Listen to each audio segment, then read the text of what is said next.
There was a call that went out during the pandemic that the food pantry needed help.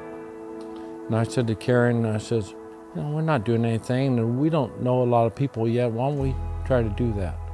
So we came on a Tuesday and volunteered, and we haven't missed since.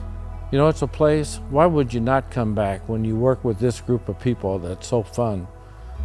You think that the people are getting the blessing. That's not true. We are. It's us that's getting the blessing from interacting with our guests that come here, or interacting with all the lovely, wonderful people that we work with. There was one lady, we started praying the last few months with the people. And when I started praying with her, she said, I've known about Schweitzer for a long time. When I was at Harmony House a few years back, I kept wondering how they had food to feed all of us there. And she said, I realized that truck was coming in and out of here. So when I got a place to live on my own, I was wondering where I could get help to move all my belongings. She said the name Schweitzer came back to me. So I called the church. A man named Ed Hewitt was more than happy to help me get all my things moved. She said, I got on my own for a little while, but now, a few years later, I'm back in a predicament. That's why I've come to the food bank again. You were so helpful the first time. We have prayed for more people in the front, and you'll be amazed how many people come to tears when you ask God for their need and you see the tears running down their face. When you ask me, why is a food pantry necessary?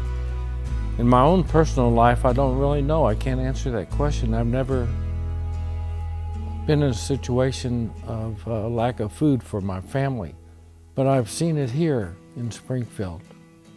And it troubles me a great deal that someone is without the necessities of food to take care of themselves. It gets back to your Christian principles that you need to help your brother out in a time of need. There are folks that need it. It's usually grandparents that are supporting their grandchildren that are living with them, and they don't have enough food to take care of them. It draws at your heartstrings to hear this situation. But there are needs, whether you realize it or not. We're taking care of that need. I remember a lady that probably came maybe a year and a half ago or 2 years ago when we were just handing bags out the door to them. And she had a car that had a taped up window, and there were no hubcaps. The tires all looked like they were temporary. And she said, yes, she was living in her car.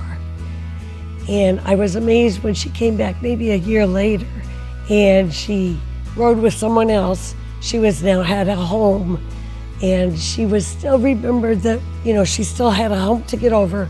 So she doesn't come all the time, but she came again, and we just hugged each other. When you recognize people like that, and they're striving, they're trying, it's a real joy just to see that you're making some progress. People like that are searching, and it's really neat if we happen to connect and lay a few seeds along the way.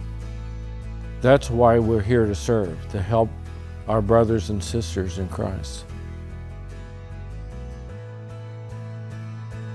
We are the Breithaupt, and our lives have been transformed by the ministries of Flourish.